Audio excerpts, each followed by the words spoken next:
ब्रह्मा जी ने जो है कल्पना की कि अरे मुझे सृष्टि करनी है, तो पता चला कि धरती तो रसातल में चली गई और उस पर जो है हिरणाक्ष कब्जा किए बैठा है। तो उनकी नासिका में से एक छींक आई और भगवान प्रकट हो गए। वाराह भगवान देखते ही देखते विराट हो गए, विशाल हो गए और वो सागर में प्रवेश कर गए। जल में प्रवेश करके प्रलय पयोधि जले, उसके अंदर से उन्होंने भगवती धरा देवी को अपने अग्र दांतों पे आरूढ़ कर लिया। और मार्ग में जब मिला जो हिरण्याक्ष, तो वो उनके साथ फिर जम के मल्ल युद्ध हुआ। हमेशा ललकारता रहता था। एक बार देव ऋषि से कह रहा था वो कि देव ऋषि आओ मल्ल युद्ध करें, बाहों में खुजली हो रही है। तो नारद बोले अभी तेरी खुजली मिटाने वाले आ रहे हैं, बढ़िया मिटाएंगे। ऐसी धरा पटक हुई कि हिरण्याक्ष का कल्याण करके भगवान पृथ्वी को मुक्त करके लाए। और उस धरा पर भगवान ब्रह्मा जी के द्वारा जो है मानसी सृष्टि। आप भी जब घर बनाते हो ना, तो पहले अंदर प्लानिंग चलती है, मन में कल्पना होती है ना।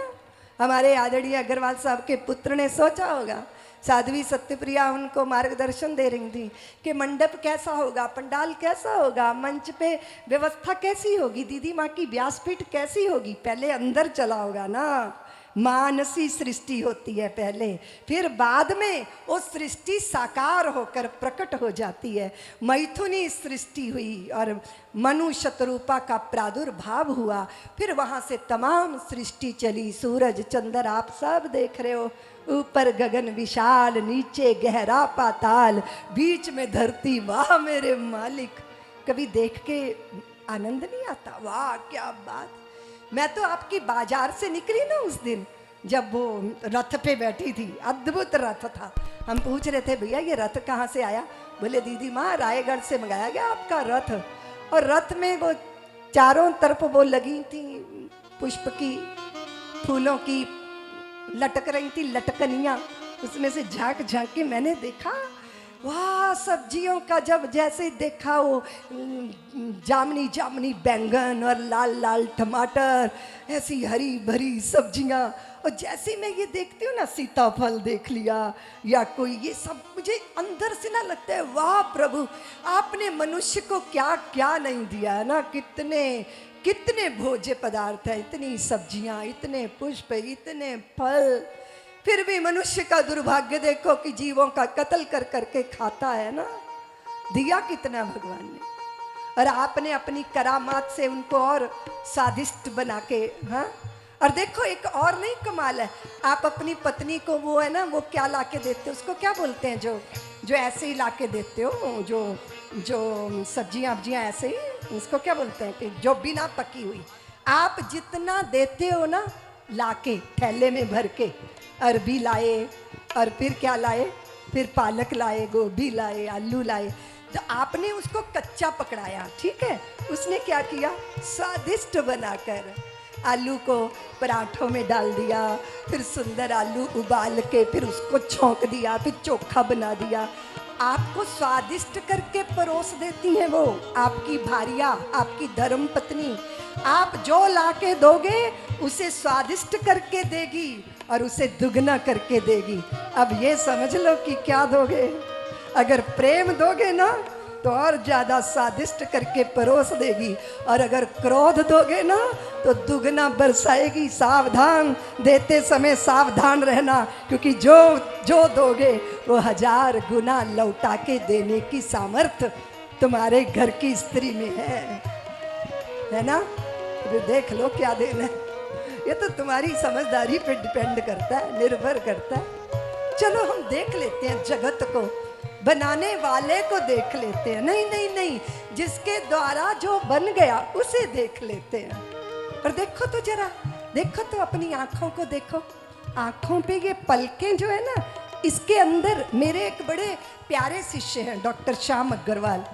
वो तकरीबन 20-25-30 लोगों की टीम को हर 1.5 महीने बाद लेकर आते हैं वृंदावन वात्सल्य ग्राम, और 400 लोगों का आंखों का ऑपरेशन करते हैं। तो उन्होंने मुझे बताया कि दीदी माँ, अगर प्रकृति ने लेंस को टिकाने की व्यवस्था ना की होती तो आंख का लेंस नहीं लग सकता था। कुदरत ने वो भी व्यवस्था की है। अब आप सोच लो जरा कि आपका नाक इधर है ना, अगर ये पीछे होता तो सोचो जरा कि भोजन यूं तोड़ते, फिर यूं सूंघते, फिर यूं मुख में डालते। देखिए कितना परफेक्शन है भगवान की रचना में। होठों के ऊपर ही नाक है ताकि सड़ा हुआ मुख में ना जाए।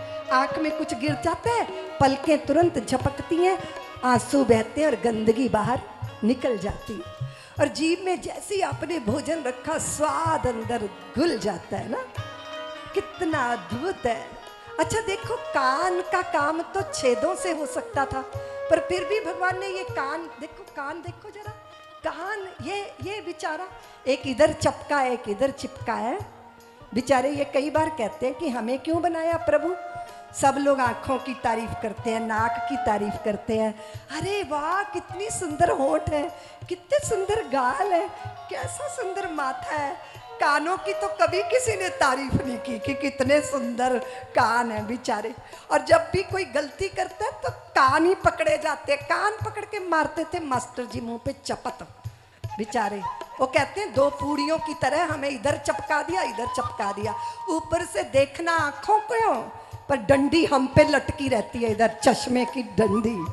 सारी व्यवस्था की है भगवान ने। अब तुमने पति से संपर्क किया, संसर्ग किया, तुम्हारी पेट में बालक आया 9 महीने। कई स्त्रियां तो ऐसी हैं कि अगर कागज पेन दे दो ना तो सही लाइन तक ना खींच पाएंगी, लेकिन कितनी खूबसूरत रचना पुत्र और पुत्री के रूप में तुम्हारे भीतर पनपती है और जन्म लेती है। कैसा अद्भुत है। तुम्हारा तुम्हारा तुम्हारा तुम्हारा दिल तो कभी कभी न्यौछावर होता होगा कि वाह प्रभु क्या बात है, क्या बनाया है आपने, अद्भुत बनाया। लेकिन कभी कभी व्यक्ति थोड़ी मूर्खता करता है। एक बार एक पेड़ के नीचे लेटा था और पेड़ था आम का, तो कहता है भगवान तेरी अकल का दिवाला निकल गया, तुमने इतने बड़े विशाल आम के पेड़ पे छोटी छोटी अम्बियां लगा दी हैं, और तरबूज की देखो बारीक सी बेल है, उस पे तुमने भारी भारी तरबूज लगा दिए। अरे भैया प्रभु जी, दाता जी, अगर आपके पास अकल की कमी थी तो हमसे उधार ले लेते, पर ये ड्रामा तो देखने को ना मिलता। अभी सोच ही रहा था कि हवा का एक झोंका आया और एक आम का फल टूट के उसके नाक पे आके गिरा, चेहरा लाल हो गया, आंखों से पानी बहने लगा, हाथ जोड़ के बोला प्रभु आपकी प्लानिंग परफेक्ट है, अगर मेरी योजना के अनुसार इस आम के पेड़ पे तरबूज जैसा भारी फल लगा होता तो अभी चेहरे का भूगोल बिगड़ गया होता। आप जो करते हो बढ़िया करते हो। बहुत बार लोग कहते हैं दीदी माँ दुख नहीं होना चाहिए था। अरे मैंने कहा दुख ना होता तो तुम सुख ना कभी समझ पाते। अगर रात ना होती तो दिन का पुरुषार्थ भी संभव नहीं था, और अगर मौत ना होती, सोचो अगर मृत्यु ना होती, सोचो क्या होता। तुम्हारे दादा के दादा के दादा के दादा के दादा अभी तक घर में डटे होते तो तुम्हारे पोतों के पोते कहाँ पैदा होते। इसीलिए जीवन जन्म और मृत्यु के साथ ही खूबसूरत है।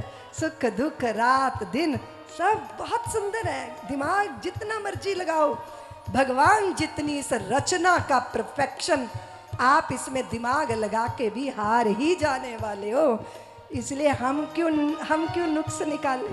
कई लोग कलयुग का ही दुर्गुण करते रहते हैं, कलयुग बड़ा बुरा, कलयुग बड़ा बुरा।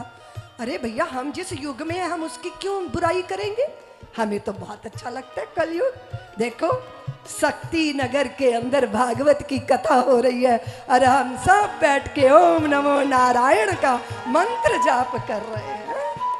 ये कलयुग का प्रसाद नहीं तो और क्या। दुनिया भर के युगों में लोग तप कर करके हड़ गए, यज्ञ कर करके मर गए।